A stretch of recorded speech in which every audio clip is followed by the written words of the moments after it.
to the beekeeping podcast. Teach me bees. Teach me bees. That's right. Way to fill that in there. Yeah, because this is back there. This is our first podcast on Teach Me Bees, and I like to think it's the bee cast because that sounds cool and it's kind of a dad joke thing to me. But we're here today. This is our first podcast. We're kicking off Teach Me Bees. And I've got Scott with me, who is our resident beekeeper. Hello, everybody. Head beekeeper here. Honey for Hope. Honey for Hope. So what got you into bees? I got a phone call one day from my father-in-law who just asked me about, would you ever consider being a beekeeper? And I was employed previously with the public school district, and so I had a little bit of time off and was kind of figuring out what was next for me in life. And it was something that piqued my interest, and so we talked some more, and we got to talking, and I love the idea of starting a new company. For one, that's kind of a really cool thing that I personally have been leaning into a little bit of an entrepreneurial or apostolic leaning, just wanting to start a new work, and so that was a box check for me. And then the bees being a really interesting, cool animal. And it's this thing, you may not really think about it, but bees are crucial to our ecosystem, to our food supply, to the way we live.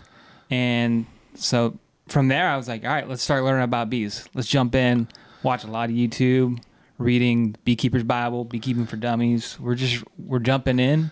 And so that's kind of how I got started. And so we're here learning right now.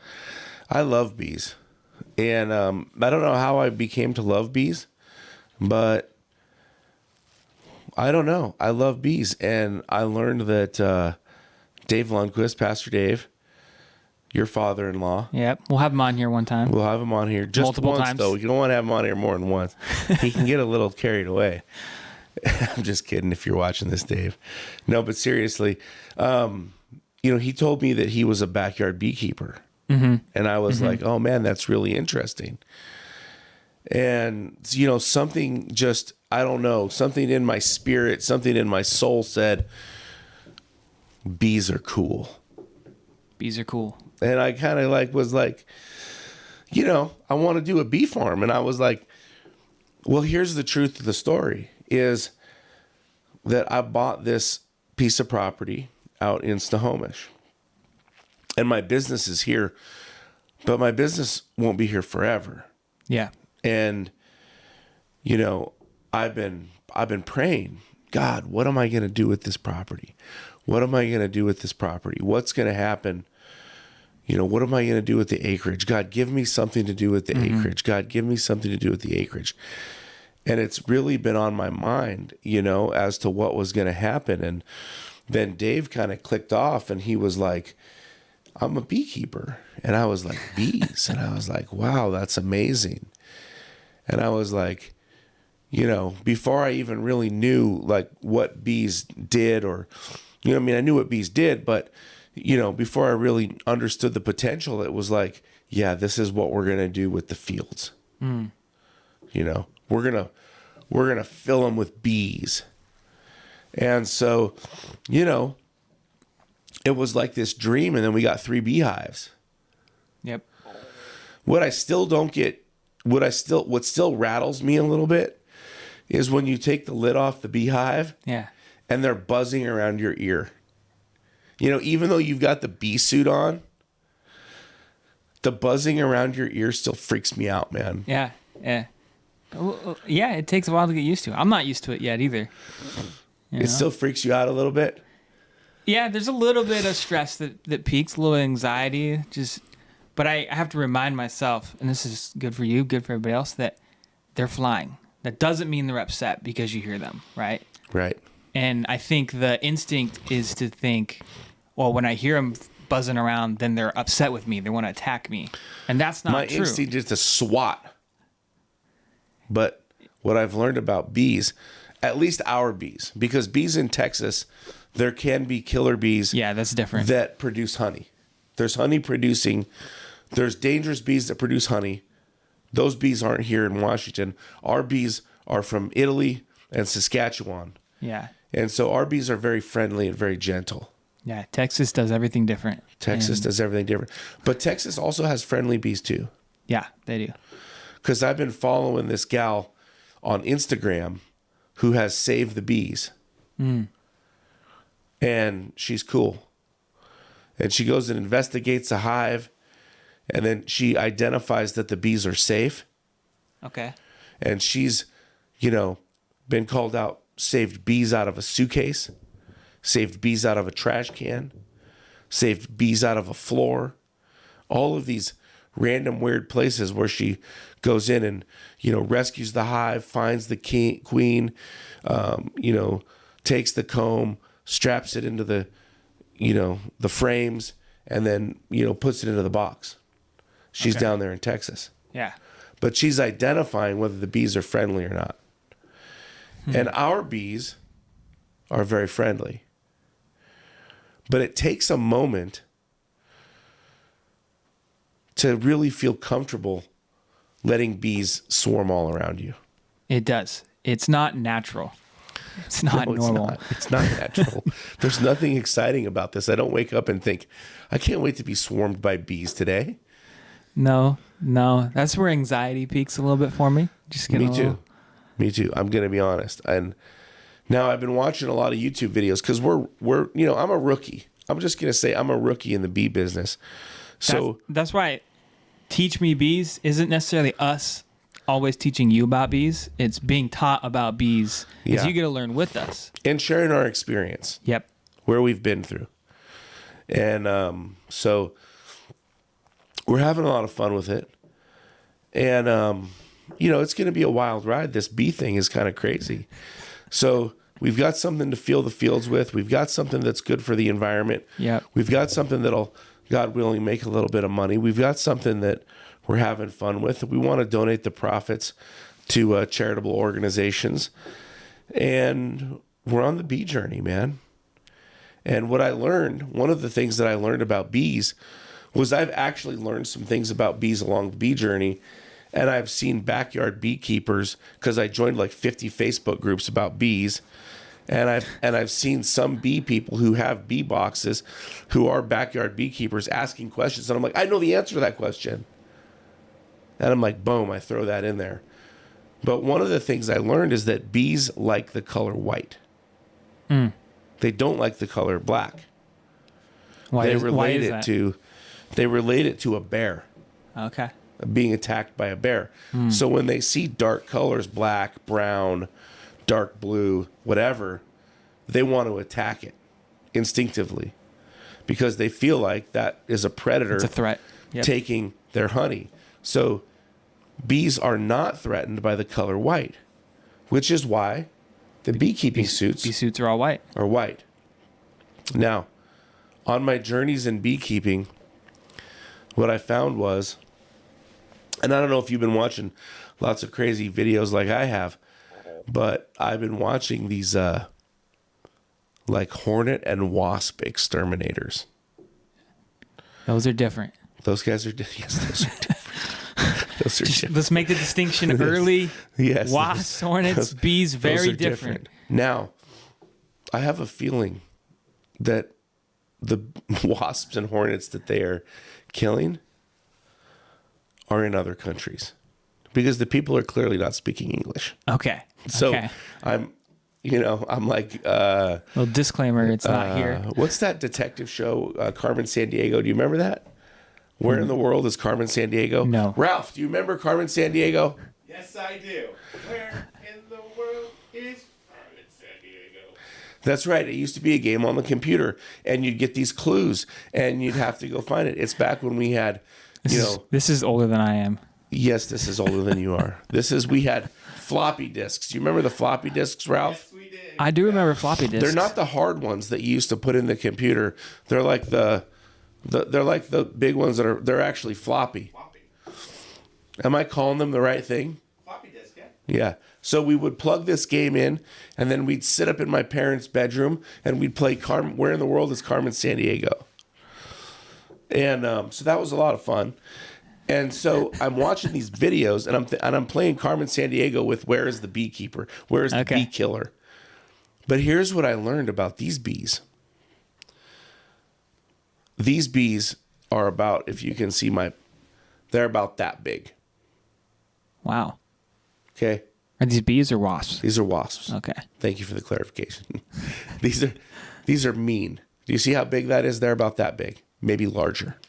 They're a little bit more bright and orange in color. They have a horrific buzzing sound. And the bee killers, the wasp killers, let's clarify this. We're getting our terminology down. This is podcast number 1. It's episode 1. Don't judge us here. Don't be hating. Just join for the journey. Don't be hating. And like Deion Sanders says, don't be hating, y'all. And Go Ducks. He said go Ducks. I'm saying go Dogs. We got the big game this weekend. We do. I'll be at Ducks it. and Dogs. You're going to be at it. Yep. It's in Washington. Yes, it is. Are you going to wear a Ducks jersey? Absolutely. So you're going to represent your Ducks With pride and joy. in Husky Stadium. Yes, I am. Now, I was reading a story about a Raiders fan who wore his gear to the San Francisco 49ers stadium and got killed in the parking lot. Are you at all worried about this? No, if I do, I know where I'm going. You're going to heaven. I hope so. You hope so. Everything I believe says so. Fans go to heaven? I don't know. Do Duck Okay. fans go to heaven? This is the question. Question Big of Ralph the just day. posed this. He said, guys, do Duck fans go to heaven? This is a good question. We know that B fans go to heaven, so Yes. we're going to keep that real. But 50-50. what's the over under on this game? I think like 67 For who? as a total points combined. Oh, total points combined. Okay, who's That's supposed to something I win? heard. Washington, last I checked, was a 2 or 3 point favorite. That's Wow. So home field. the error of margin is really close in this game. We're evenly matched. So let's get this right. You're not afraid about going into the stadium with your Ducks uniform on. No, You're taking your wife. no, she's not a big fan. Oh, so she is not I'm participating going in with this event. some buddies. I have buddies coming into town for this game. Oh, buddies are coming into town. Yep. Okay. So you're going in force. Yeah, there's like 4 of us. There's We 4 can- of you. We can hold our own, maybe. All right. Well, a strand of 3 is not easily broken. That's true. Therefore, you will be fine. Thank you. There you go. It takes a brave man to run into enemy territory and support your team. Well, I'm a Duck fan through and through. Not everybody does this. That's true. Would you do that in Detroit? Detroit Yeah. for the Hawks? I mean, that would have to be the team. I don't know. I don't know what football teams play in Detroit. Who are we? The Lions. The Lions. If the Lions were playing the Ducks, This couldn't happen, but yes, I would rep my team. you'd rep your team. Yeah. Just like I'll put the bee suit on, get in the hives. I'm not afraid of it. I'm not afraid to go to the stadium. Put my suit on. You might my hear a duck little colors. buzzing around your ears. Oh, I'm going to hear a lot of noise. Now, is there a certain section that Duck fans sit in? Have you guys got together and prearranged where you're going to be? No, we went for cheap tickets up top in case it were raining. We would be covered. So, Let me tell you a story about those cheap tickets. I've been to a few Ducks games in my life. It's worse than a bee sting. No, I'm sorry. I've never been to a Ducks game. That was a complete lie.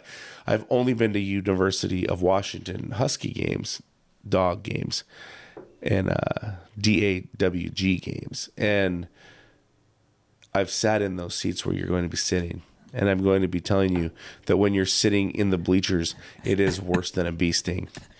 I mean, they're just so uncomfortable. yeah, I'm going to be standing for 5 hours. Are you bringing a butt pad with you? No. No.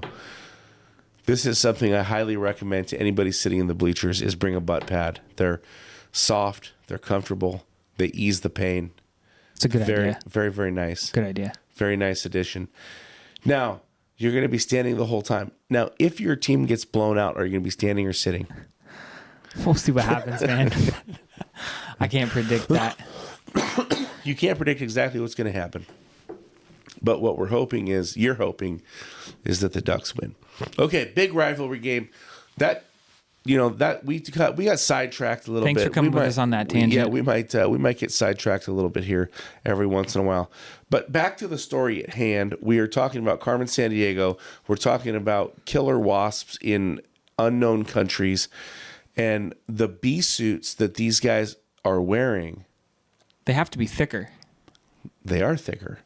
They're made out of like a rubber, like a thick galvanized double-walled rubber, and they're blue. Why are they blue? I think because of the rubber. Okay. I'm not exactly sure, but you can literally see a human being with just thousands of wasps, hornets, whatever, wham, wham, wham, wham, ramming into the sides, thunk, thunk, thunk, and you can hear the thunking. Wow. I mean, they're actively trying to kill this person who is trying to kill their hive. It's kill or be killed. It's freaking intense, Wow. man. I mean, like, I'm not kidding Thankfully, you. our bees are not like that A at small all. child or a horse, definitely dead. I mean, these things are vicious. So our bees are not like that. Our bees are very kind. They're very gentle. They're making a very beautiful honey that tastes very, very good. A very sweet honey. We've had several people comment on how sweet the honey is. That's awesome. We did a first honey extraction a few weeks back with these test hives that we have. Yeah. It was Very awesome. good honey. Glad they made some good honey for us. Do you know what a dollop is? Like just a little bit of something. A little bit of something. That's a good way to pronounce that. Ralph, would you consider a dollop a little bit of something?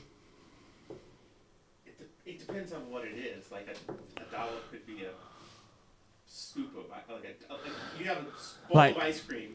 You put a dollop of whipped cream. So Dollop of whipped cream. I kind of like that. yeah, a So little bit less than. I've been Like a spoonful. Like a spoonful, exactly. I like the dollop though. It just makes me sound professional. So I've been eating a dollop of honey every day. just like into your mouth or on like a piece of toast. No, just raw. Nice. But I'm talking a big dollop. Like I get in there with a spoon and it's like that thick. And I'm like, yeah. That's how I'm doing How's your it. mouth taste for like the next 10 minutes? Just, It's awesome, dude. It's like a sugar zone, man. but it's all natural. Well, what I'm doing is healthy. I'm making sure I don't have any cavities. Okay. Because There's health reasons. it's a scientific experiment.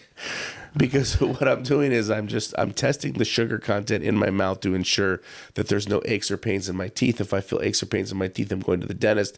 I'm going to get them fixed. The drilling of the dentist is far worse than the buzzing of the bees. I'm just going to be completely honest with you. Okay, there you There's go. nothing in this world I hate more than the drilling and the hammering of the dentist.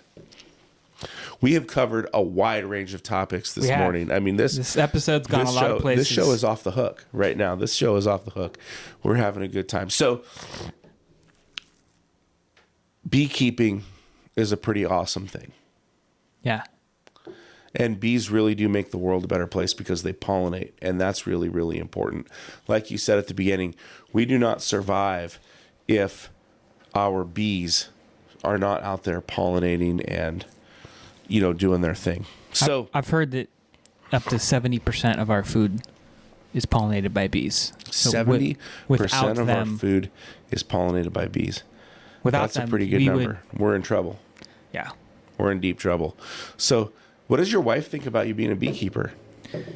She's excited for the new opportunity. The things I've done in the past have been a little bit more maybe mentally or emotionally draining. So I get to be outside a lot. I'm by myself with the bees, doing some manual labor things. These are all things that are a little bit different than what I've done recently. And so she loves the fact that I don't come home necessarily as burnt out. As mentally burnt out. As mentally burnt out. Yeah, like physically, maybe there's a different toll, but Yeah. mentally, I'm still able to do things with the rest of my life, with the rest of my day, and etc. And she loves the fact that it's a new business, a new work, and I get to kind of fulfill a little bit of an edge or an itch that I have in that. So she's really excited about that, and she's really excited about where it can go. Yeah. It's kind of we have goals here with Honey for Hope we're gonna start with 100 hives and get to 1,000 hives. But that's just here, and that's specifically where we're at in the next few years. Beyond that, who knows where it can go, Yeah. And I think there's a lot of unknown potential from the bee business that could be really awesome, could be really great. And so I think she's excited for the long term. Who knows where this could lead, you know? It's exciting. Yeah, It's definitely exciting. it's definitely an adventure, right? Oh yeah. And right now we're preparing the fields. Like one of the things we're doing is we're preparing our fields. We're taking these old pasture posts and fence out of our field. That's a lot of work. Yes. And we're expanding our fields, making it bigger.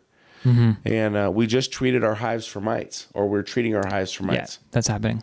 right? Because mites can get into the hives and they cause damage. They cause damage in the laying of the eggs. And so we're treating our hives for mites. So like these are things that we're actively working on. We're actively learning the hives. We had a queen die, right? We replaced one of the queens in one of our hives. And that hive, interestingly enough, was slightly aggressive. Yeah. Right? Like that one, that hive, sent out orders to its drones to be a little bit more aggressive. Yeah.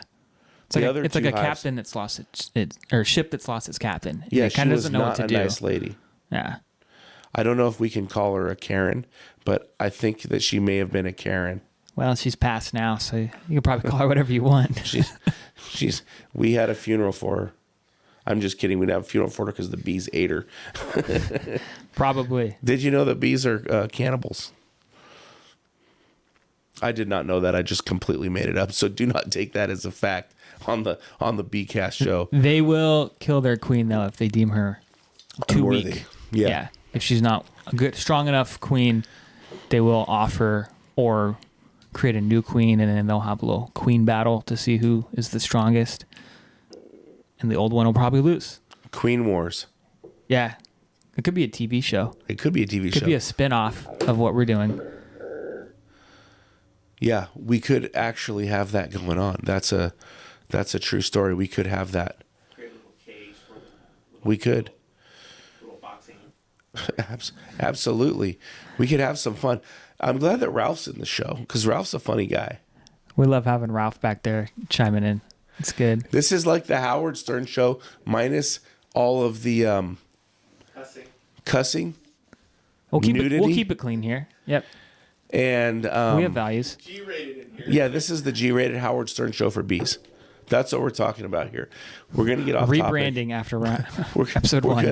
gonna get a little wild on the bee show. We're gonna have some fun. But listen, it's all about changing the world. It's all about donating to charity, and it's all about learning about these bees and really what these bees can do for the world and how you take care of them. And just the other day, I was stressing so hard because I noticed all of these bees on the ground, and I was like, man, all these bees are dying. What's going on? So I called Dave and I was like, Dave, the bees, man, they're not doing well. Do you think it's the mites? And he's like, no. They're just sending the drones out to die. And I was like, what? Why in nature does the man always die? So for those of you who don't know, drones are the male bees. Yes. And their only purpose is to mate with the queen. And when she's done her mating, they kind of get a chill for maybe a little bit. And then they get kicked out at some point when it's deemed you're no longer worth keeping. And they die. They kick you out and you can't come back. Yeah. So you're inevitably going to die. It's so sad. The life of a man. I know. It's kind of like, the black widow spider, the praying mantis. In so many areas, the man dies. Okay, enough of that. That's really depressing. I don't want to think about that any longer. So that's what happens in the hives, and it's something to think about. A hive can reduce its count by up to 60% in the winter. Yeah, depending on the conditions and the weather and preparations for Because them. it's working to stay warm. Yeah, in the winter they don't come out. In Western Washington, which is where we're at, the minimum kind of threshold for the bees to come out of the hives is around 55 to 60 degrees. You're going to want some sun, or at least no rain, no wind, those elements are going to discourage them from coming out. Right. Because they need to keep their hive around 92 to 96 degrees Fahrenheit. And we've kind of got a little bowl that they're sitting in. More or less. They're slightly on a hill a little bit. Yeah. They're kind of tucked down a little bit. Long term, that won't be their location, but for now it is. Yeah. Right now we're kind of in the winter preparation season. Are you feeding them anything right now? We have fed them pollen patties, and we're going to feed them some sugar water here soon, and then begin to prep the actual hives themselves for the winter. Ideally, in the long term, we'll be taking our hives to better climates for the winter. We'll be taking them to California. Yeah. But at this stage in the life of Honey for Hope, we don't have enough hives to justify doing that. No. And so we're going to endure this winter with the first few test hives here. And then, in the year from now, we'll be doing that, taking to California, other locations. Because our location isn't the greatest environment for them. It's not necessarily awful, but it's not the best. Yeah. And so the warmer the climate, the temperature, the better it's going to be for them to grow, to survive.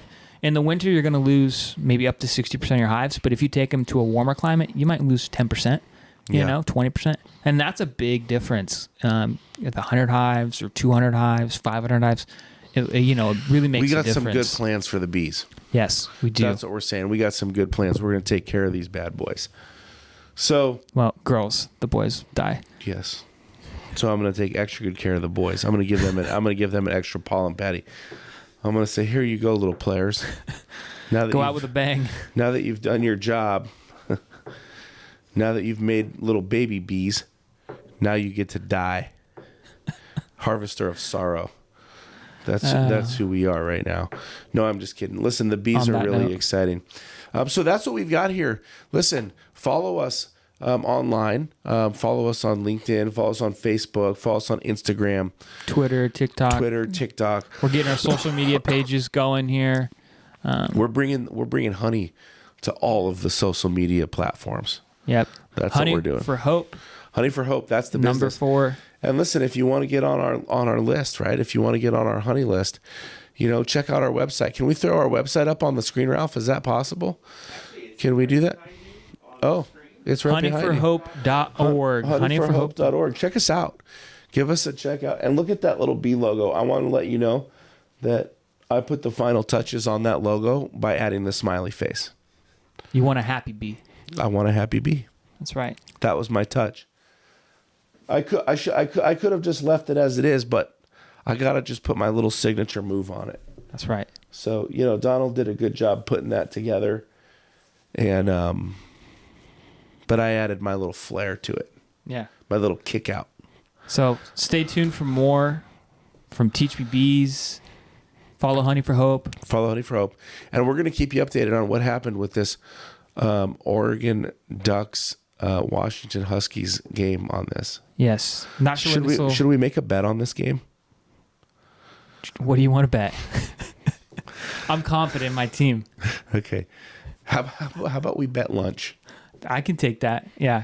The loser buys lunch. Sounds good with me. You heard it here on Teach Me Bees. On Teach Me Bees, we've got a bet for lunch. It's just as a gentleman's bet because I'm not a gambler. I want to make that clear. Yes. That I am not a advocate of gambling. I do not gamble. I'm not ever gambling. This is a gentleman's bet because my good friend here loves the Ducks. Some of us are confident we can pull this off. And I don't necessarily love the dog. I'm just going to be perfectly honest with you. Like, I love Don James. Yeah. I love Napoleon Kaufman. I love 1990, 1991, 1992. Living in the past. Yeah, I'm stuck there. I'm like the guys in Hot Tub Time Machine, man. I just take me back. Just take me back. Take me down to the paradise city where the grass is green and the girls are pretty. Well, when you're a Ducks fan, you like living in the present. Last 15 years, because that's when we've been good. Have you won a national championship? You did. We played for 2. We That's right. You got lost two smoked by heartbreakers. Ohio, right? We don't need to talk about that. It was bad coaching. You were way up though. No, it was competitive, and then it wasn't. There was an error that happened. There was like a big moment, right? You're talking about the Auburn one, where it was. I thought it was Ohio. Did you lose to the Ohio State Buckeyes? Yeah, we did. I'm not saying that to like be difficult because I'm not like a huge college football guy. So, Yeah, we lost by a little bit. Yep. it was a big loss. It was enough that when it was in the fourth quarter, we shouldn't have punted. We really should have gone for it with the Heisman Trophy winner at quarterback. Yeah, that was. We tough. don't need to there was relive a those point in days. that game where Oregon was ahead, wasn't there? Probably in the first half, yeah. Because I remember I try to let that one go out of my mind as much as possible. there was a point in that game because I was actually going for Ohio. Of course you were. And just for my buddy Ralph. And there was a point in that game where I was like, oh man, Ohio's not going to win this game. There was a point in the game. I know. There was a point in the game where I actually turned the radio off because I was at an HOA meeting. I'll never forget it. And because I wanted to watch, because I love watching the national championship game. Of course.